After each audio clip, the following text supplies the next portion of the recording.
Hello everyone. आज का हमारा जो सेवन्थ चैप्टर है वो है हीट ट्रांसफ़र इन नेचर।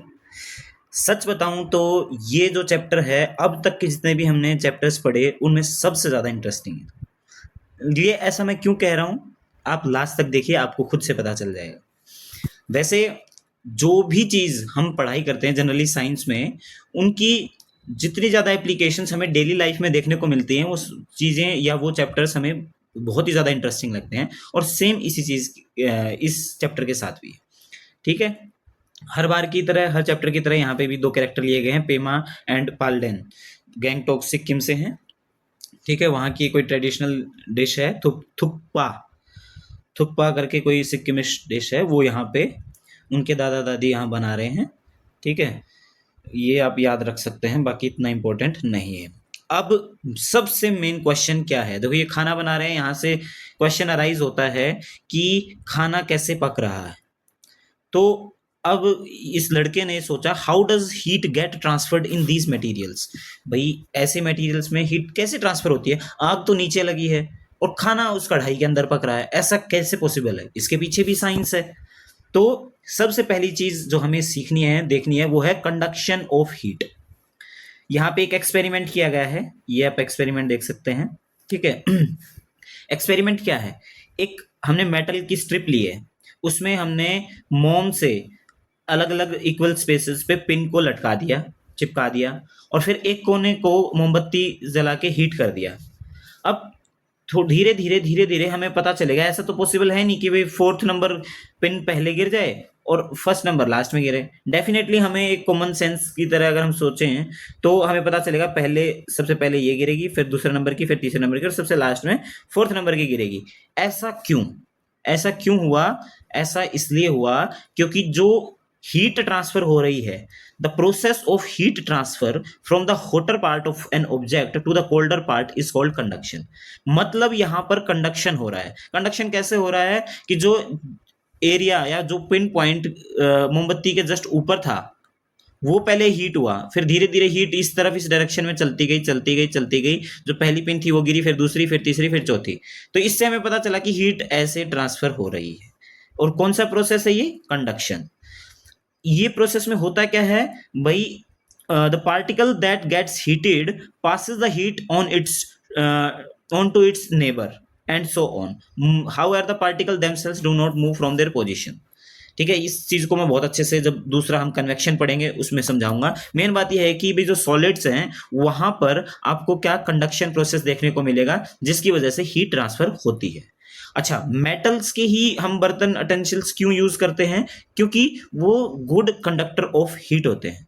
ठीक, गुड कंडक्टर्स ऑफ हीट। जैसे कि हमने इलेक्ट्रिसिटी में पढ़ा था कि गुड कंडक्टर्स ऑफ इलेक्ट्रिसिटी होते हैं, वैसे ही जो मेटल्स हैं वो अपने गुड कंडक्टर्स ऑफ हीट भी होते हैं। ठीक है, इसीलिए उनके ही बर्तन बनाए जाते हैं, लाइक एल्यूमिनियम के बर्तन बनाए जाते हैं, स्टील, आयरन वगैरह, इन चीज़ों के आपके बर्तन बनाए जाते हैं जिसमें हम खाना पकाते हैं और जल्दी खाना पकता है। लेकिन ऐसे मटेरियल्स जैसे ग्लास, वुड, ये मटेरियल्स भाई अपने अंदर से हीट ट्रांसफर नहीं होने देते। और तो ऐसे जो मटेरियल्स हैं उनको हम क्या बोलते हैं? Poor conductors.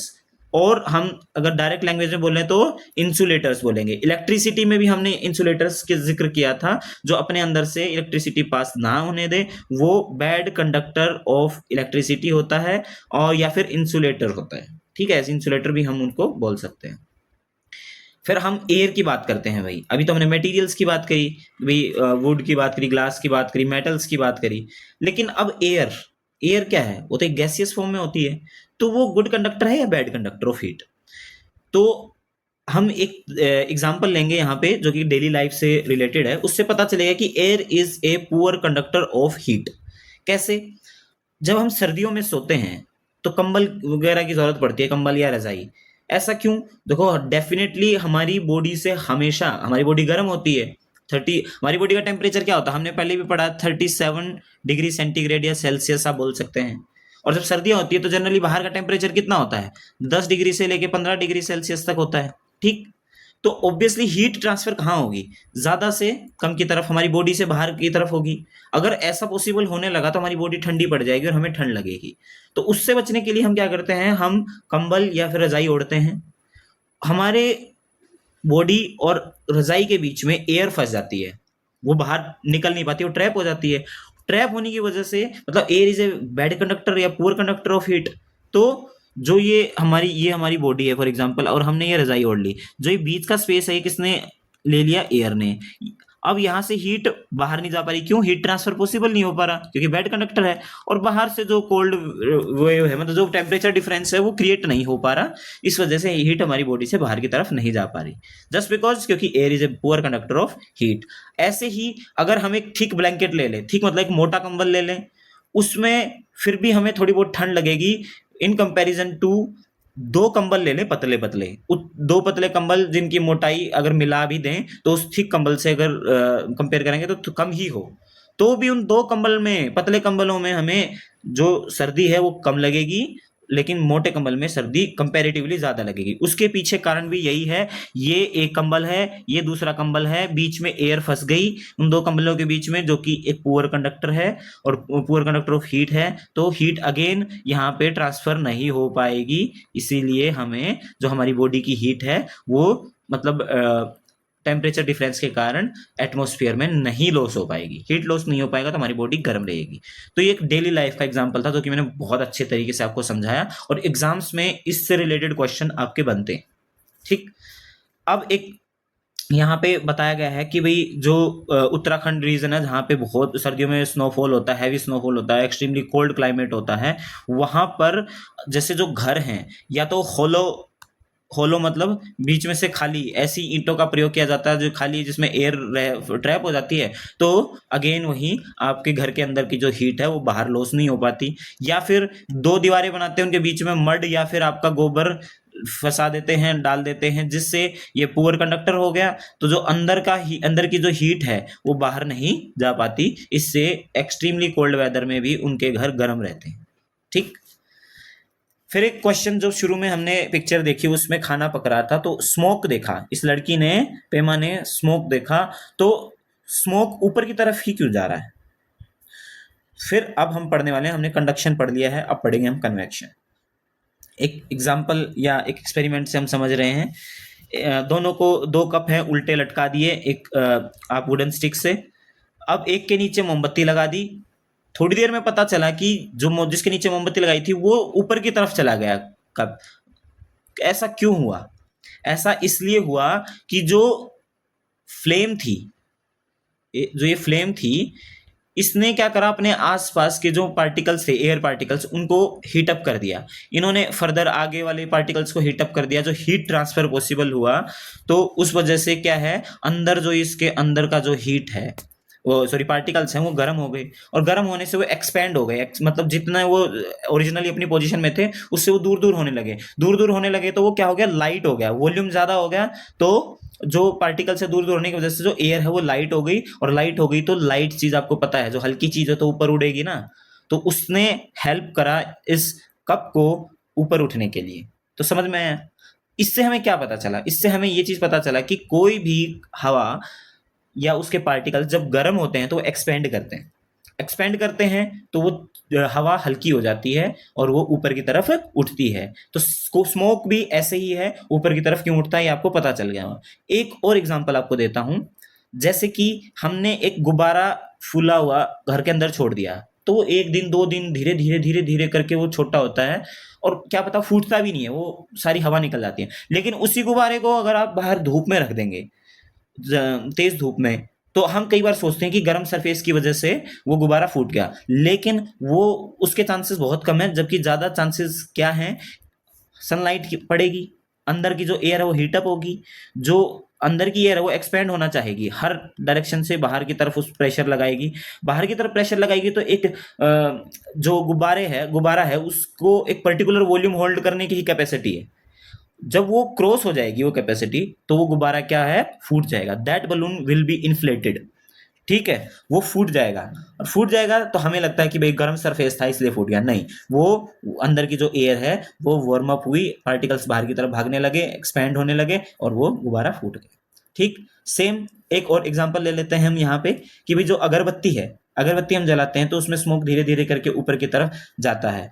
वो कैसे? देखो स्मोक क्या है, स्मोक है, हॉट गैसेस और एक छोटे छोटे सॉलिड पार्टिकल्स। अगर मान लें सॉलिड पार्टिकल्स नहीं होते तो हमें दिखता ही नहीं वो, लेकिन सॉलिड पार्टिकल्स होते हैं तो स्मोक हमें दिखता है, और वो धीरे धीरे धीरे धीरे गर्म होते होते होते वो एक्सपेंड करते हुए ऊपर सराउंडिंग में ऊपर चला जाता है। ठीक, अब बात करते हैं लिक्विड्स की। हमने एयर की बात करी जो कि एक गैसियस फॉर्म में होती है। अब लिक्विड की बात करते हैं। एक अगेन एक्सपेरिमेंट इन्होंने लिया। इन्होंने बीकर के बीच में एक यहाँ पे लिखा होगा पोटेशियम परमैंगनेट लिया होगा। हाँ, यस यस, पोटेशियम परमैंगनेट लिया है। तो उन्होंने बीच में छोड़ दिया और पानी के आधा भरा हुआ था बीकर, और नीचे मोमबत्ती लगा दी। उससे हमें क्या देखने को मिला, जो ये पोटेशियम परमैंगनेट में से जो कलर है पिंक कलर, वो बीच में से ऊपर जाने लगा और साइडों में से नीचे आने लगा। फिर ऐसे ऐसे ऐसे घूमता रहा, इधर भी ऐसे सेम ऐसे ही प्रोसेस चलता रहा। तो उससे क्या पता चला, उससे ये पता चला कि जो बीच में हमने मोमबत्ती लगाई थी बीकर के, उसकी वजह से जो बीच का एरिया है वो गर्म हो रहा है।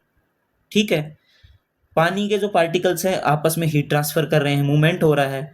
तो उस वजह से जो ये आप पिंक कलर देख रहे हैं, वो पिंक कलर क्या है, ऊपर जाने लग गया। ठीक है, बीच में से। लेकिन जो साइड्स का जो पानी है, बीच का पानी तो गर्म हो गया, लेकिन जो साइड्स का पानी है, इधर का भी और इधर का भी, वो अभी भी कंपैरेटिवली बीच के कंपैरिजन में ठंडा है। ठंडा है तो साइडों में क्या हुआ, वो अच्छा हाँ, बीच का जो पानी था वो गर्म होने की वजह से एक्सपेंड किया, लाइट हो गया, लाइट हो गया तो ऊपर जाने लगा। लेकिन जो कंपैरेटिवली ठंडा पानी था साइड्स में, वहां पर वो पानी ऑब्वियसली नीचे स्पेस खाली हो गया, क्योंकि यहाँ वाला पानी ऊपर जा रहा है, तो ये स्पेस को भरने के लिए साइड्स का ठंडा पानी यहाँ बीच में आ रहा है, इधर से भी बीच में आ रहा है। लेकिन फिर बीच में हमें पता है कि भी मोमबत्ती जल रही है, नीचे गर्म होगा पानी, फिर एक्सपेंड होगा, लाइट होगा, ऊपर चला जाएगा। तो ये प्रोसेस ऐसे कंटिन्यू चलता रहेगा। ये यहाँ ऊपर जाएगा, फिर ये ऐसे, ये इस डायरेक्शन में ऐसे चलता रहेगा। फिर एक टाइम ऐसा आएगा जब पूरे का पूरा जो अंदर का पानी है वो गर्म हो जाएगा। ठीक, और गर्म होने के बाद फिर जो प्रोसेस है, मतलब वो इवेपोरेशन शुरू हो जाएगा। फिर आप बोल सकते हैं कि एक टाइम ऐसा पहुंच जाएगा जब इवेपोरेशन, या फिर आप बोल सकते हैं कि वाष्पीकरण शुरू हो जाएगा। ठीक, अब यहाँ पर जो ये हीट ट्रांसफर हुआ, इसको हम क्या बोलेंगे, इसको बोलेंगे कन्वेक्शन।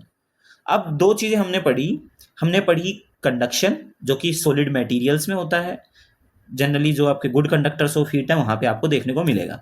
फिर बात आती है कन्वेक्शन की। कन्वेक्शन क्या होता है, गैसेस और आपके लिक्विड्स में कन्वेक्शन देखने को मिलता है। अब इन दोनों में डिफरेंस क्या है, difference actual movement of particles का है। सॉलिड में क्या थी, सॉलिड में ऐसे ऐसे पार्टिकल, ये मैं बता रहा हूं कि एक जैसे कोई भी सॉलिड वो है, बार, एक छड़ी है, सॉलिड छड़ी, उसमें क्या पार्टिकल्स, ये इधर मैंने गर्म कर दिया इसको, तो ये क्या करेगा, हीट लेके इसको दे देगा, फिर ये इसको दे देगा, ये इसको दे देगा, पीछे से हीट कंटिन्यूसली आ रही है, आगे ट्रांसफर करते रहेंगे ऐसे। लेकिन खुद की उनकी पोजीशन वही रहेगी, क्योंकि सॉलिड मटेरियल बहुत ज्यादा एक्सपेंड नहीं करता, बहुत ही छोटा थोड़ा बहुत करता। वो आगे आने वाली किसी क्लास में बताएंगे कि रेल की पटरियों के बीच में स्पेस क्यों होता है। ठीक है, वो आगे वाली क्लास में बताएंगे। लेकिन अभी के लिए आप ये समझो कि उनके बीच में कोई चेंज नहीं आता उनके शेप्स में। लेकिन पानी और गैस के केस में ऐसा नहीं है। पानी और गैस के केस में क्या है, मटेरियल खुद से ट्रांसफर होता है, फिर आगे चला जाएगा, फिर ये आगे चला जाएगा, फिर दूसरे वाला मटेरियल ये इधर आ जाएगा, इसका स्पेस ले लेगा, ये वाला इधर आ जाएगा और ये वाला इधर आ जाएगा। ऐसे एक्चुअल जो मटेरियल पार्टिकल है उसका ट्रांसफर होता रहेगा। तो कंडक्शन में एक्चुअल मूवमेंट ऑफ पार्टिकल नहीं होता, और कन्वेक्शन में एक्चुअल मूवमेंट ऑफ पार्टिकल होता है। ये एक बहुत बड़ा डिफरेंस है। अब एक एसएससी का बहुत इंपॉर्टेंट टॉपिक है लैंड एंड सी ब्रेज। इसमें बहुत ज़्यादा कंफ्यूज हो जाते हैं बच्चे, इसके बारे में हम डायरेक्टली पढ़ेंगे। यहाँ पे बहुत अच्छा आपको दृश्य देखने को मिलेगा। ये आप जैसे कि बीच पर पहुंच गए हैं। यहाँ क्या होता है इसमें, अच्छा टेम्परेचर डिफरेंस की बात आती है। दो चीज़ें हैं, एक पानी है, एक सॉइल है या लैंड बोल सकते हो। जब धूप पड़ती है तो कौन सी चीज़ जल्दी गर्म होती है, तो जो डेफिनेटली वैसे देखा जाए तो जो सॉलिड है वो गर्म होगा, क्योंकि उसके मूवमेंट ऑफ पार्टिकल नहीं होता, वो वहीं पे रहते हैं, तो वो कंटिन्यूसली हीट अप होते रहते हैं, उस वजह से वो जल्दी गर्म हो जाते हैं। और पानी है, पानी के जो पार्टिकल्स हैं उनको क्या है, वो कन्वेक्शन होता है उनके अंदर, फिर वो मूवमेंट करते हैं, थोड़ा टाइम लेता है। बट अच्छा, यहाँ पे एक और चीज़ है, जो लेयर्स हैं वो कंटिन्यूअसली डिसरप्ट रहती हैं। ऐसे पानी इधर उधर लहरें आएंगी जाएंगी, लहरें आएंगी जाएंगी, ऐसे रहेगा, तो इसलिए भी जल्दी गर्म नहीं होता पानी। तो एक बात तो क्लियर है कि जो लैंड है या जो सॉइल है वो जल्दी गर्म होगी, और पानी वो थोड़ा लेट गर्म होगा। ऐसे केस में दिन के टाइम में होगा क्या कि ये गर्म हो गया यहाँ पे, इसके आसपास की जो हवा है वो गर्म हो जाएगी। हवा गर्म हो जाएगी तो वो ऊपर उठ जाएगी, ऊपर उठ जाएगी क्योंकि एक्सपैंड होगी। फिर उस स्पेस को भरने के लिए यहाँ से मतलब सी के ऊपर से हवा आएगी और इसको भरेगी। वो हवा कौन सी होगी? कूल, क्योंकि गर्म वाली तो ऊपर चलेगी। जो भी चीज गर्म होगी वो ऊपर चली जाएगी। वो मेयर आप यहाँ देख पा रहे हैं, वो मेयर यहाँ पे आएगी, इधर आ जाएगी, फिर यहाँ पे इससे मिलेगी और यहाँ पे जो एरिया है वो कूलर सी है, जैसे मतलब ठंडा पानी है, उसके कांटेक्ट में आएगी, ठंडी हो जाएगी, फिर यहाँ पे जाएगी। तो ये एक सर्कल बन जाएगा। आप यहाँ पे भी जो ये विंड डायरेक्शन आप देख पा रहे होगे पेड़ की, तो दिन के टाइम समुद्र के ऊपर से हवा लैंड की तरफ आती है, उसको क्या बोलते हैं? Sea breeze. सी ब्रीज क्यों बोलते हैं? ब्रीज का मतलब है ठंडी हवा। अब आपको पता चल गया होगा कि भाई सी फेसिंग आपकी खिड़कियां और दरवाजे आपको देखने को मिलेंगे जो भी आपके कोस्टल एरियाज हैं। क्यों? क्योंकि समुद्र के वहां से ऊपर से सरफेस से ठंडी हवा मेन लैंड की तरफ आती है। ये आपको समझ में आ गया। लेकिन रात में उल्टा होता है। रात में क्या होता है? जो लैंड है, सॉयल है, वो जल्दी ठंडी हो जाती है इन कंपैरिजन टू वाटर। अब जो चीज जितना जल्दी गर्म होगी उतना जल्दी ही वो ठंडी भी हो जाएगी। तो इस केस में होगा क्या कि जो अपनी लैंड है वो हो गई ठंडी, पानी कंपैरेटिवली है गर्म। अब गर्म है तो इसके कांटेक्ट में जो हवा आएगी वो ऊपर चली जाएगी, वार्म हो जाएगी। वार्म एयर यहाँ पर आ जाएगी और जो कूलर एयर है वो नीचे से इस तरफ आ जाएगी समुद्र के ऊपर। अब सर्कल उल्टा हो गया। अब सर्कल उल्टा होगा तो उसमें क्या होगा? सरफेस से हवा, देखो ये पेड़ों की डायरेक्शन देख रहे हो आप, जो हवा की डायरेक्शन पता चल रही है हमें, लैंड से सी की तरफ है। इसको बोलते हैं लैंड ब्रीज। इसमें ठंडी हवा लैंड से समुद्र की तरफ आती है, इसको बोलते हैं land bridge. People living near the seashore experience that direction of the wind reverses in the day and night। अब जो कोस्टल एरिया में रहते हैं वो ये चीज एक्सपीरियंस करते हैं कि दिन में हवा की डायरेक्शन कुछ और होती है, रात में कुछ और। अब तीसरी चीज हम पढ़ेंगे रेडिएशन। अब हम कहीं बैठे हैं, आग जल रही है, जैसे अभी पेमा की जो ग्रैंड मदर है वो खाना पका रही थी, कुछ थुप्पा बना रही थी, तो वो पास में बैठे थे, उन तक हीट पहुंच रही थी। कैसे पहुंच रही थी? वो पहुंच रही थी रेडिएशन के थ्रू। अब जो सन की हीट है हम तक पहुंचती है, वो भी इसी प्रोसेस से पहुंचती है। रेडिएशन में और कन्वेक्शन में क्या डिफरेंस है? हमने देखा कि एयर भी एक्सपेंड करती है, ऐसे एयर जो पार्टिकल्स होते हैं, ठीक है, वो कन्वेक्शन से करते हैं। लेकिन रेडिएशन भी सेम सिमिलर सा है कि भाई ऐसे हमारे तक हीट पहुंच रही है हवा में। तो रेडिएशन ऐसा है जिसको मीडियम की जरूरत नहीं है। मीडियम मतलब जो पार्टिकल्स की हमने बात करी, एयर पार्टिकल्स, वो एक दूसरे को रिप्लेस करेंगे, मूवमेंट ऑफ एक्चुअल पार्टिकल्स होगा तो कन्वेक्शन होगा। लेकिन यहाँ पे अगर पार्टिकल्स नहीं भी हैं तो भी रेडिएशन पॉसिबल है। अब आप देखो कि सूरज है, सूरज तो 15 करोड़ किलोमीटर दूर है। हमारे स्पेस में क्या मीडियम थोड़े है कुछ? स्पेस तो बिल्कुल खाली है, ओपन है, वैक्यूम है वहां पे।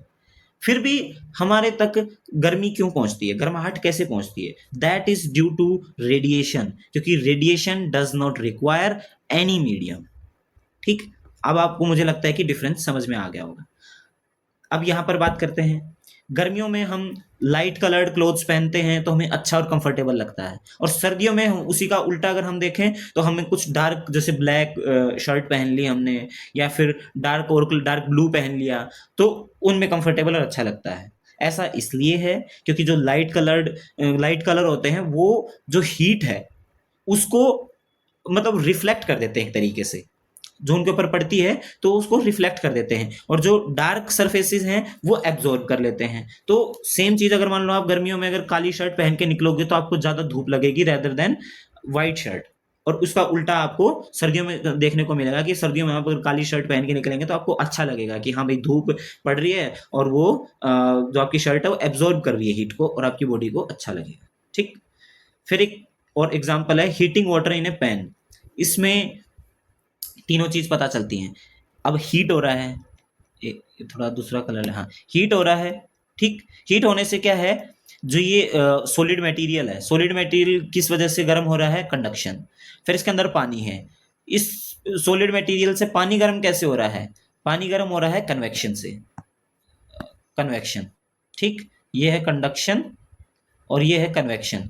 और हम इसके अगर पास चले जाते हैं, हम इस गैस के पास खड़े हैं, तो हमें भी थोड़ी थोड़ी गर्माहट महसूस होती है। That is due to radiation. That is due to radiation. I think आपको समझ में आ गया कि इस एग्जाम्पल से मैं क्या बताना चाहता हूँ कि तीनों प्रोसेस एक साथ हो रही हैं। ठीक, यहाँ पर आप तीनों चीजों के बारे में जो मैंने बहुत अच्छे से बताया है वो पढ़ सकते हैं। यही तीनों चीज यहाँ पे भी आपको देखने को मिलेंगे जो डेली लाइफ में है। डेली लाइफ में जैसे मान लो हमारे बहुत ही ठंडे प्रदेश हैं, लाइक हिमालयन रीजन है, वहाँ पे ऐसा एक बुखारी सेटअप होता है। बुखारी सेटअप में होता क्या है, एक आपका जो स्टोव होता है, ये मेटल का स्टोव है, अंदर आग जलाते हैं, लकड़ी से जलाओ, किसी भी चीज से जलाओ, फिर ऊपर ये सरफेस होता है। इस सरफेस में आप कुछ भी चीज रखो वो अपना गर्म होती रहेगी, नो प्रॉब्लम, बढ़िया है, तो वो गर्म होगी कंडक्शन से। ठीक, फिर यहाँ चिमनी है, ये चिमनी है, ये चिमनी है, चिमनी। इस चिमनी से क्या स्मोक जो क्रिएट होगा यहाँ पे, वो ऊपर बाहर घर के बाहर निकल जाएगा, ताकि घर के अंदर धुआं रहेगा तो ऑब्वियसली हमें घुटन होगी, सांस लेने में तकलीफ होगी। दूसरा ये हो गया कन्वेक्शन। तीसरा, हम यहाँ पे आग जला रहे हैं घर के अंदर, जस्ट बिकॉज की ठंड से बचने के लिए क्या है, रेडिएशन से जो गर्माहट है वो हमारे तक पहुंच रही है और हमारा जो कमरा है वो गर्म हो रहा है, हमें गर्माहट महसूस हो रही है, हम ठंड से बच पा रहे हैं। तो ये आपको बुखारी का एक सेटअप देखने को मिलेगा हिमालयन रीजन में। ठीक, अब हमारी बात हम करते हैं वाटर साइकिल से। और वाटर साइकिल की बात हम यहाँ पे हीट वाले चैप्टर में क्यों कर रहे हैं, अभी पता चलेगा। अब जो हीट है, सनलाइट है, उसी की वजह से क्या हो रहा है, इवेपोरेशन। यहाँ पे आप देख पा रहे होंगे सन है, सन की वजह से ही यहाँ पे इवेपोरेशन हो रहा है भाई। इवेपोरेशन से फिर क्या होगा, फिर इवेपोरेट होते होते जो वाटर वेपर्स हैं वो आपके कंडेंस हो जाएंगे, कंडेंस होके फिर क्या बना देंगे, क्लाउड्स, क्लाउड्स बना देंगे। फिर क्लाउड बहुत सारे इकट्ठे हो गए, उनमें पानी जमा होगा बहुत सारा, तो फिर प्रेसिपिटेशन की हेल्प से या प्रेसिपिटेशन की प्रोसेस से पानी जो उन क्लाउड्स में स्टोर हुआ था वो वापस से नीचे आ जाता है। अब आप देख पा रहे हो एक साइकिल बन गया, नीचे से पानी ऊपर गया, ऊपर से फिर नीचे आया और नीचे से फिर वो आपकी वाटर बॉडीज में चला गया, and again this process continues. This is called water cycle. अब इसमें आपको मूवमेंट ऑफ वाटर देखने को मिलेगा, upward as water vapour, downward through precipitation and passing through soil, rocks and plants and finally returning to the water bodies is called water cycle। मैंने भी यही चीज बताई। ठीक, अच्छा एक चीज और यहाँ पे बहुत अच्छी चीज लिखी है, जो इवेपोरेशन होता है वाटर का to the atmosphere, that is through transpiration process. Exams में मैंने इतनी बार ये क्वेश्चन देखा है कि by which process the movement of water takes place to the atmosphere from plants, तो that process is called transpiration। ठीक, ये याद रखना। एंड अगर और डीपली क्वेश्चन पूछे तो through stomata, transpiration takes place through stomata in leaves. लेकिन ये अभी चलो टाइमली वो चीजें आएंगी, मैं बता दूंगा, बट जो चीज रिलेटेड होती है ऐसा मन करता है कि अभी सारी बता दूं, बट मुझे लगता है कि ग्रेजुअली हम अपने जो नॉलेज को अच्छा करेंगे तो बढ़िया रहेगा। नो ए साइंटिस्ट, साइंटिस्ट की बात आ रही है, वराहमिहिर। वराहमिहिर एक बहुत बड़े एस्ट्रोनॉमर मैथमेटिशियन रहे हैं 6th सेंचुरी में। कहाँ के थे वो, उज्जैनी नाम था पहले उज्जैन का, वहाँ पे मध्य प्रदेश में जो है। उन्होंने एक बृहद संहिता करके अपनी एक बुक लिखी थी, उसमें बहुत सारी एक्सपेरिमेंट्स के बारे में उन्होंने लिखा था और मेथड्स बताए थे। उस टाइम पे वो प्रिडिक्ट करते थे कि कब रेनफॉल होगा, कब क्लाउड फॉर्मेशन होगा, विंड पैटर्न्स कैसे होंगे, वो सारी चीजें, वही पोजीशन ऑफ स्टार्स देख लेते थे, मून देख लेते थे, और दूसरी जो नेचुरल फिनोमेना उनके बारे में वो बहुत सारी नेचुरल चीजों को देखकर बता दिया करते थे टाइम से पहले, जो कि आज हम सैटेलाइट्स भेज के हम फाइंड आउट करते हैं कि वेदर कैसा रहने वाला है। ठीक, अब जो लास्ट चीज हम देख रहे हैं, देखने वाले हैं, वो है ग्राउंड वाटर। ग्राउंड वाटर कैसे, अब जैसे हमने बात करी कि भाई वाटर साइकिल है, वाटर साइकिल में हमने वाटर बॉडीज की बात करी, लेकिन कुछ पार्ट पानी का हमारी धरती के नीचे भी चला जाता है। कैसे चला जाता है, वो जाता है the process of surface water seeping through soil and rocks is called infiltration. भाई इनफिल्ट्रेशन की, इनफिल्ट्रेशन जनरली आपको मिलिट्री जो टर्मिनोलॉजी में ज़्यादा देखने को मिलेगा कि इन्फिल्ट्रेटर मस्ट बी प्रोसिक्यूटेड और ये वो, तो मतलब इस तरह की चीजें होती है। तो इन्फिल्ट्रेशन क्या है कि वो बीच में से ऐसे होके निकल जाए। अब यहाँ पे एक एक्सपेरिमेंट किया, उसमें क्ले लिया, एक में सैंड लिया और एक में ग्रेवल्स, ग्रेवल्स मतलब पेबल्स, छोटे छोटे कंकर वो लिए। अब उसमें क्या देखने को मिला, जो ये कंकर थे उनमें से फास्ट इन्फिल्ट्रेशन हुआ पानी का। ऐसा क्यों हुआ? क्योंकि जो ये वॉइड हैं उनके वो स्पेसेस थे, वॉइड मतलब स्पेसेस थे, उन स्पेसेस में पानी जल्दी जल्दी सीपेज करके नीचे तक चला गया। फिर बात आई सॉइल की, सैंड की। सैंड में थोड़े कम स्पेसेस थे, तो दूसरे नंबर पे जो फास्ट इन्फिल्ट्रेशन हुआ पानी का वह हुआ आपका सैंड में से। और तीसरे नंबर क्ले। क्ले में बहुत कम स्पेसेस होते हैं, तो क्ले में से बहुत स्लोली स्लोली पानी नीचे इन्फिल्ट्रेट कर पाए। तो इन तीनों चीज़ों से पता चला कि जो हमारी लैंड है, लैंड अलग अलग चीज़ों से मिलकर बनी है, मिक्सचर है। तो इन्फिल्ट्रेशन कैसे होता है यहाँ पर आपको, अच्छा एक चीज़ और है, ये है एक्विफर्स।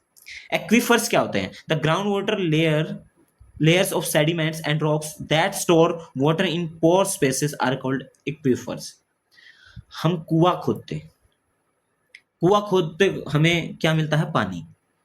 सिर्फ ऐसा थोड़ी होता है कि भाई हमने ये धरती का सरफेस है और हमने इतना नीचे डिग किया और फिर यहाँ पे कुआं सा मतलब देखा कि है, तो यहाँ पे सिर्फ पानी ही पानी मिलेगा। ठीक है, वो पानी ऊपर आ जाता है खोदने के बाद, लेकिन नीचे क्या कुछ नहीं होता? नीचे कंकर पत्थर सॉइल वगैरह नहीं होता है।